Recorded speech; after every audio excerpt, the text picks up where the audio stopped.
OBN kan mana keessan teessanii hordofaa jirtan sa'aatii kanarraa kaafnee immoo kan isin biraan geenyu sagantaa yeroo kaayyooti. Akkam jirtu fayyaa keessanii nuti nagaadha. Marree torbaniin egaa keessummoota garaagaraa affeerrannee isin biraan gaahtii kan nuti turree egaa keessummoota gama aartiitiin akkasumas hojii tola ooltummaa garaagaraa irratti kan hojjetan hojii adda addaa irratti kan isaan hojjetan muuxannoo fi mudannoo isaanii isin biraan gaahtii kan nuti turree hadhas immoo keessummoota qabadheetiin jira. Isin hanga xumura qophii keenyaatti eessayyuu hin deebinaa nu wajjin turtii taasisaan isiniin jedha. Egaa keessummoonni keenya har'aa wanti nuti irratti xiyyeeffannee jirru dhimma maas ispoortiitiin wal qabateeti. Maas ispoortii yookaan immoo baakgiraawundiitiin wal qabatee egaa biyyi keenyaaf maas ispoortiin kan isheen wal bartee jirtu bara 1970moota keessaa kaasee akka ta'edha. Keessummoonni asitti affeerradhee jirus egaa bara 1970moota keessaa jalqabanii hanga yeroo ammaatti maas ispoortii kana ceesisaa egaa fuulduratti tarkaanfachiisaa yawwanaan ga'aniiti kan isaan jiran jechuudha. Egaa maas ispoortiin biyyoota garaagaraatti sagantaan adda addaa yeroo jiraatu fakkeenyaaf oloompikiin sirni baniinsa olompikii akkasumas immoo sirna baniinsa tapha kubbaa miilaa addunyaa irratti illee kan nuti daawwannu maas ispoortii agarsiisa garaagaraati jechuudha. Egaa sadarkaa guddinaatu garaagar godhe malee sagantaan nuti kan biyyoota garaagaraa irratti ilaallus maas ispoortiidhuma kana jechuudha. Kan keenya maaliif akkas ta'uu dhabee? Akkasumas immoo mee hojiin isaa maal fakkaata? Namoota meeqaan hojjetama? Hojiin isaa eenyuun hoogganamaa? Kan jedhu turtii bal'aadha kan keessummoota kootii wajjiniin taasisnu jechuudha. Ituu dubbannu keessummaan of biraa qabu keessaa tokko namoota bara 1970moota keessa warreen Kooriyaa biyyootii alaarraa dhufanii biyya keenyatti leenjii maas ispoortii kana leenjisaniini namoota 40 leenji'an keessaa namoonni lama qofti afanii namoonni 38 iddoo garaagaraatti bittinnaaniiti kan isaan jiran. Namoota lamaan kana keessaa tokko Komaandar Ayyalaa Wayyeessaati. Isaan asitti argamu. Mee waa'ee maas ispoortii kana maal nuun jedhu laata? Isa jedhu jidduuttis viidiyoowwan garaagaraa isin affeeraa hojiin turtii kan taasisnu ta'a. Akkasumas immoo maas ispoortii kanaan immoo wal qabatee hojiin fakkiidhaan mul'ifamu ni jira. Al tokko suuraa warreen abbootii taayitaa akkasumas immoo suuraa garaagaraa barreeffama baga nagaan dhuftanii weelkaam wantooti garaagaraa kana fakkiidhaan kan agarsiisan fakkii sana kan hojjetan keessaa artiist Taklee Tulluutis nu wajjiniin kan inni jiru jechuudha.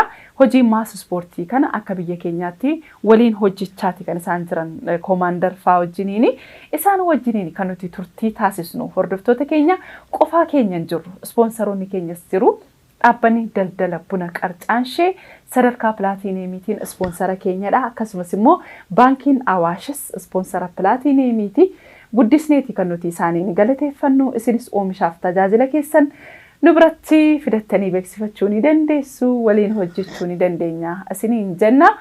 Egaa beeksisa hordofnee keessummoota keenya wajjiniin kan walitti deebinu ta'a. Qopheessee kan isiniif dhiyeessu ani Nasraa Shariifi gama ogummaa kaameeraa akkasumas immoo suur-sagalee gulaaluudhaan Yilaqaa La'aantana nu wajjiniin kan inni jiru. Qophiin keenya hanga xumuramutti eessayyuu naqinaa isiniin jedheen jira. Nu faana tura. Guyyaa guyyaan jijjiiramuun bara baraan guddinni aadaa keenyadha.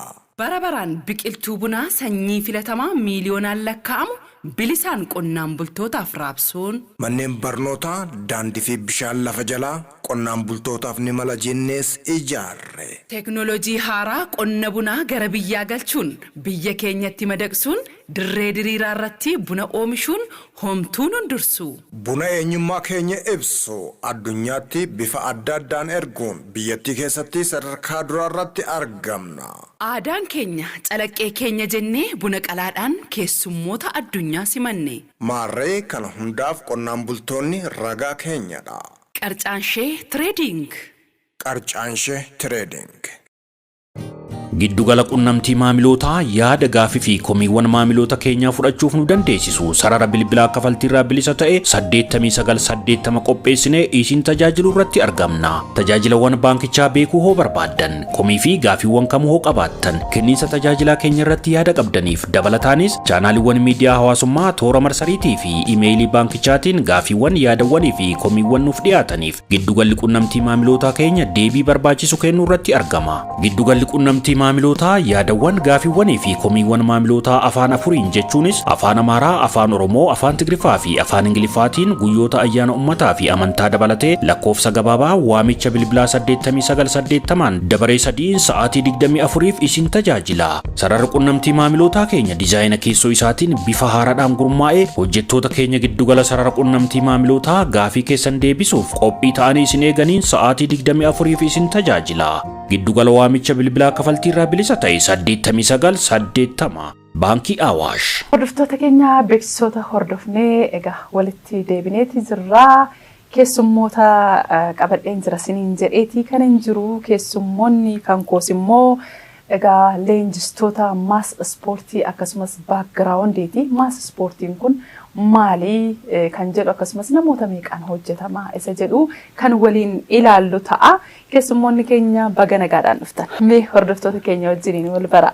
Eshi ani Komandar Ayyaloo Yessaan jedhama. Keessummaan keenya kan biraas immoo artist Taklee Tulluuti. Egaa Komandar Ayyalaa Wayyeessaa keessattuu hojii maas ispoortii kan akkasumas immoo baakgiraawundii kana irratti egaa akka biyya kanaatti isin adda durummaadhaan akka hojjechaa jirtanidha kan inni odeeffadhees jiru. Mee maas ispoortiin kun maali? Kanuma jedhurraa haa kaanu laata? Hin dandeenya. Maas ispoortiin jecha maaliin maas jechaan nama baay'eetu iddoo tokko gisee hojjetu, gisee ispoortii hojjetu maas ispoortii jedhama. Maas ispoortiin adda adda. Fakkeenyaaf amma safara tokko irratti ijoollee qindeessanii gisee namni tokko akka leenjii isaa ta'ee gisee hojjetu innis ispoortiidha. Nu maas ispoortiin keenya immoo maaltu adda godha?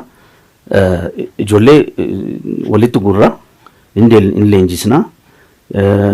Sagantaan yoo jiraate sagantaa irratti hin leenjisna. Sana booda immoo yuunifoormiin hodhisisnee muuziqaadhaan walitti qindeessinee gisee dhiyeessinu maas ispoortii jennaanu. Sagantaa gurguddaa irratti mee namoota meeqatu hirmaatu? Maas ispoortii irratti 600 ol 700 ta'a 800 ta'a. Kan biraa immoo baakgiraawundii jedhan kan fakkii fi barreeffamaa matsaaf galatsaa jedhama. Isaan irratti hojjetu immoo 1200 namni itti ramada jechaadha.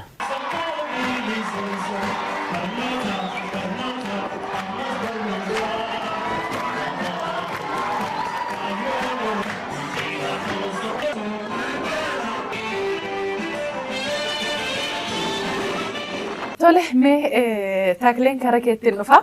Egaa baakgiraawundii kanarratti fakkii namootaatu mul'ata. Barreeffamni garaagaraa fakkiidhaanidha. Ati isaan diizaayin gochuudhaan ati immoo fakkii sana kaasuudhaan waliin wajjin akka hojjettanidha miti? Mee akkamidha? Haala kamiin qopheessitu mee fakkii sana? Fakkii sanii duraan dursee kan hin baradhe isaan jedhatti wanta kana. Baakgiraawundiin kun ogummaa addaati. Isaanii warra Kooriyaa kana wajjin baratanii isaan achi akka biyyaatti isaantu jira amma. Isaan jalatti baratanii isaan biraa nutti as fidani. Isaan illee amma nu bakka buusaa jiru. Fuulduraaf isaan jalatti akka gargaaratti hojjechaa jirra. Baakgiraawundii kana diizaayin godhanii fidanii barreeffama illee suuraa beekamtoota kan hooggantoota hin jira. Isaan kan harkaan hojjenna nuti. Inni kun kan ijoolleen kophaatti leenjiti ijoolleen 1200 kophaatti kan leenjuu hin jira warri kitaaba sanii bananii cufanii warra qabatu sun nuti immoo barreeffama kanaa fi suuraa kana addaraasha keessatti hojjenna. Keenyaaf iddoo qabaa iddoo san keessa inafama lafa raafame achitti suuraan sun barreeffamni achitti fidna. San booda kara shaakalaa ijoollee leenjisuu yookaan wanta sun sirriidhamoo akkamitti kan jennu kan ilaallu addaraasha san keessaa baasnee Kastiba. Tole gara komaandaraatti deebi'a. Maas ispoortiin kun egaa akkan odeeffadheetti kan biyya keenya wajjiniin wal bare bara 1970moota keessa akka ta'edha.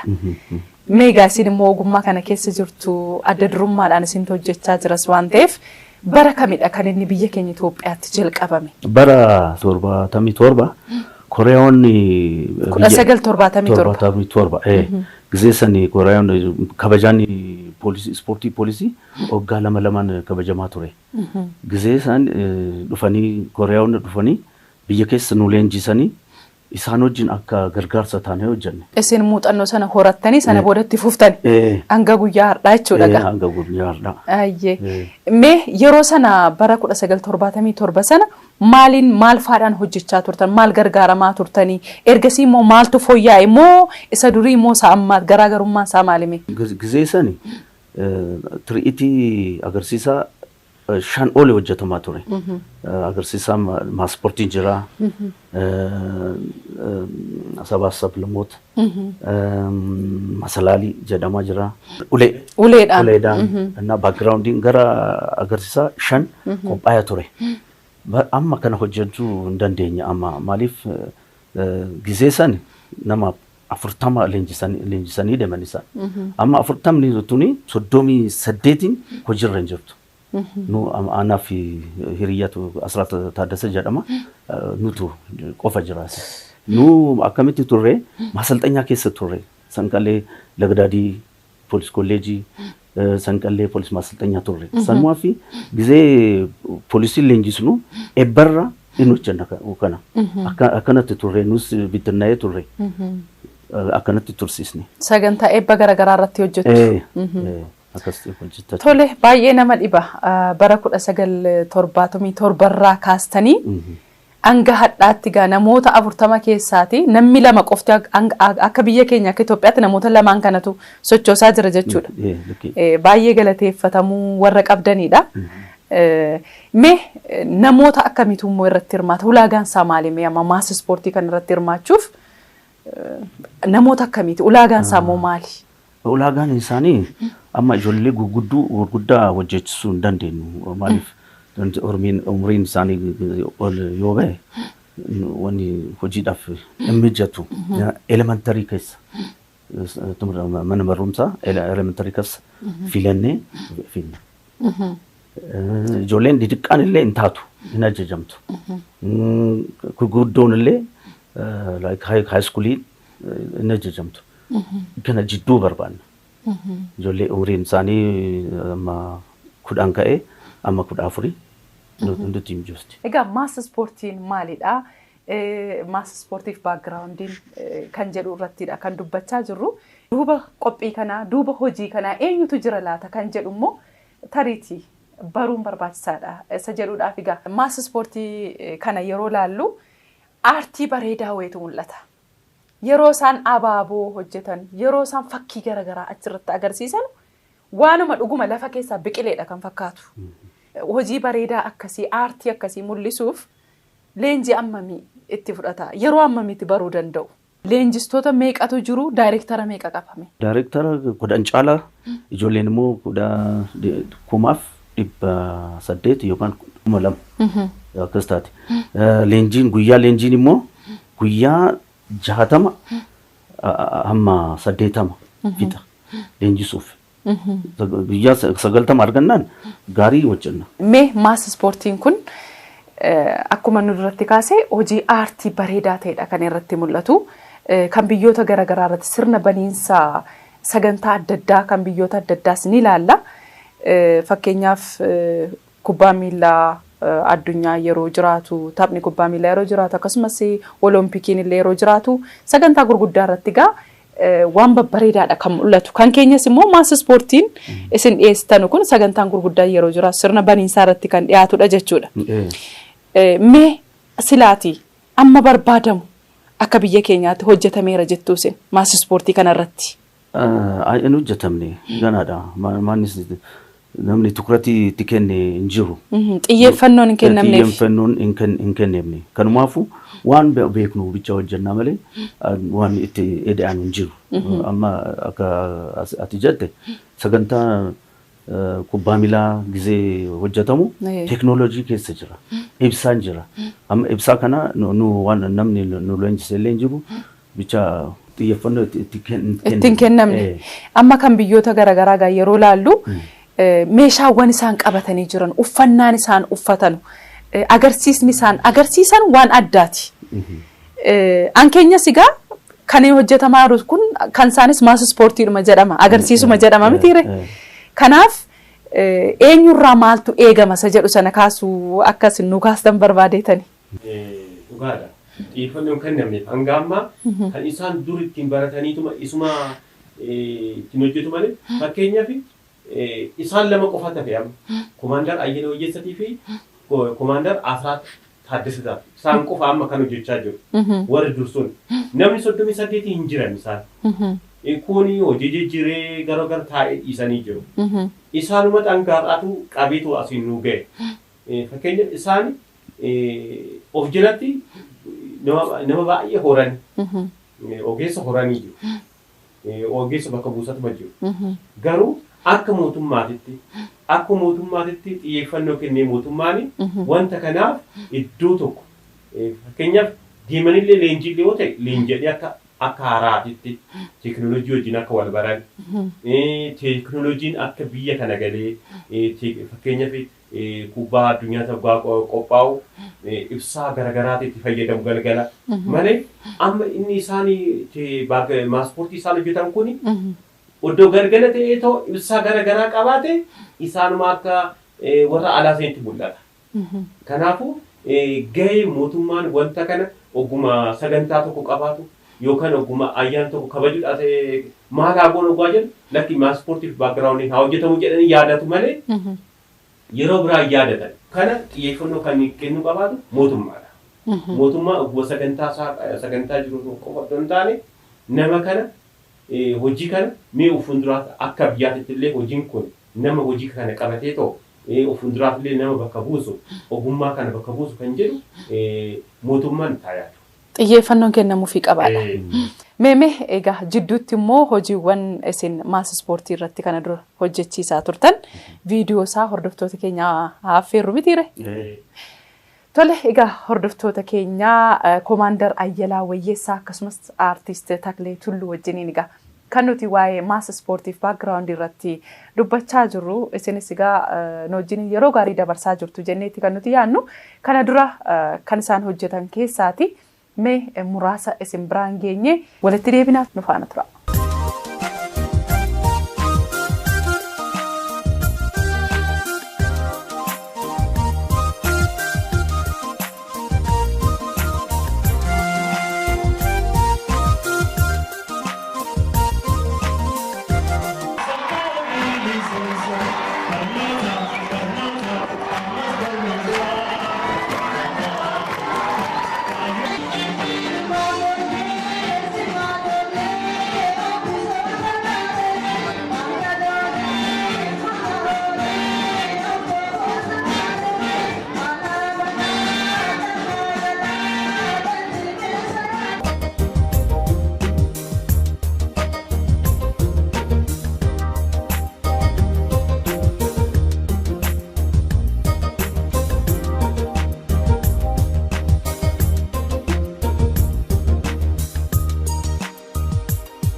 Giddugala qunnamtii maamilootaa yaada gaafii fi komiiwwan maamiloota keenyaa fudhachuuf nu dandeessisu sarara bilbilaa kafaltiirraa bilisa ta'e 8980 qopheessinee isin tajaajilu irratti argamna. Tajaajilawwan baankichaa beekuu hoo barbaaddan komii fi gaafiiwwan kamuu hoo qabaattan kenniinsa tajaajilaa keenya irratti yaada qabdaniif dabalataanis chaanaaliiwwan miidiyaa hawaasummaa toora marsariitii fi iimeeyilii baankichaatiin gaafiiwwan yaadawwanii fi komiiwwan nuuf dhiyaataniif giddugalli qunnamtii maamilootaa keenya deebii barbaachisu kennuu irratti argama. Giddugalli qunnamtii maamilootaa yaadawwan gaafiiwwanii fi komiiwwan maamilootaa afaan afuriin jechuunis afaan Amaaraa, afaan Oromoo, afaan Tigriffaa fi afaan Ingiliffaatiin guyyoota ayyaana uummataa fi amantaa dabalatee lakkoofsa gabaabaa waamicha bilbilaa 8980 dabaree 3 sa'aatii 24f isin tajaajila. Sarara qunnamtii maamilootaa keenya dizaayina keessoo isaatiin bifa haaraadhaan gurmaa'ee hojjettoota keenya giddugala sarara qunnamtii maamilootaa gaafii keessan deebisuuf qophii ta'anii isin eeganiin sa'aatii 24f isin tajaajila.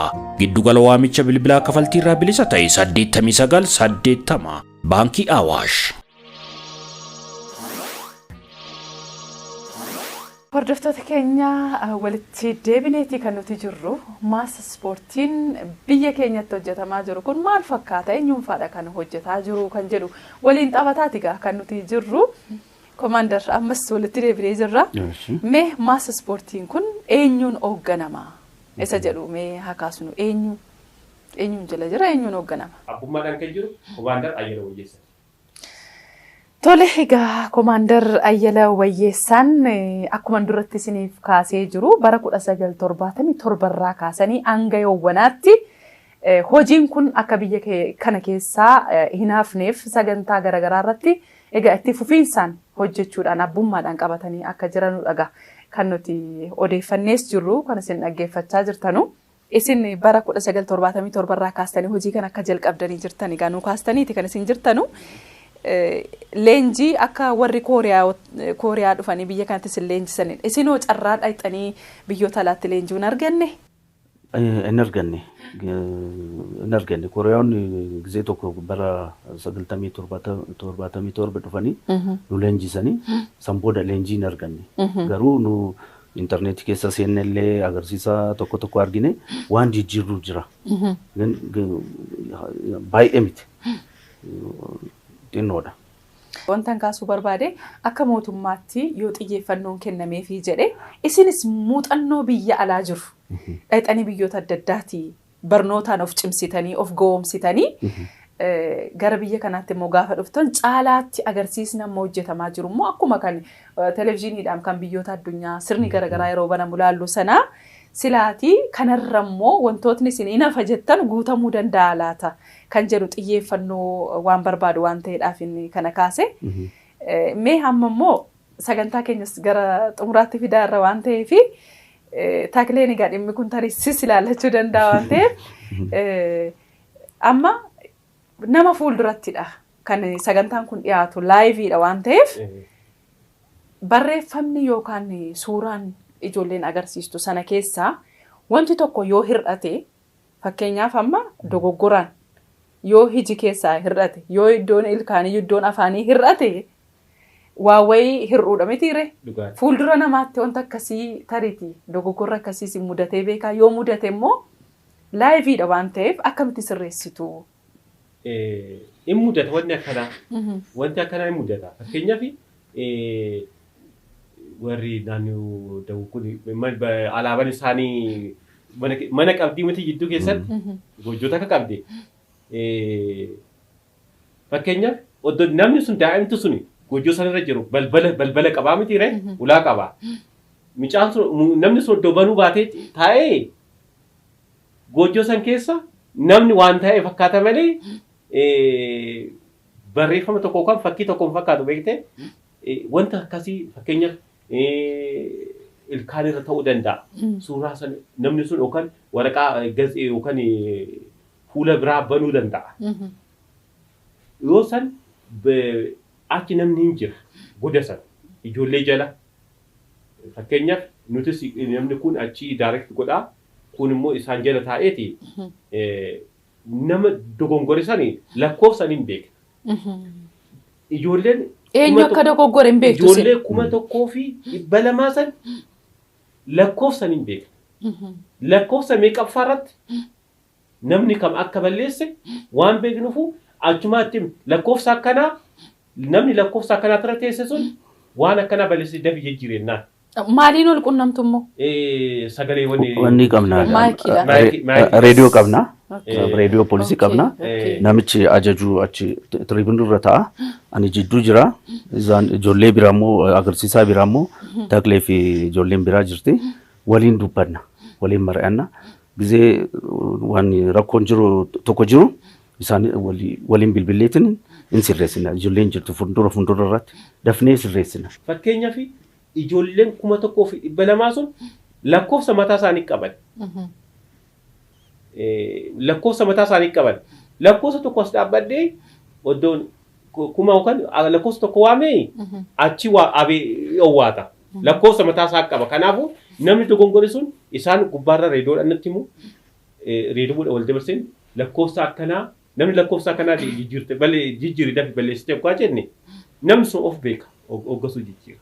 Tole egaa guddisnee isin galateeffanna.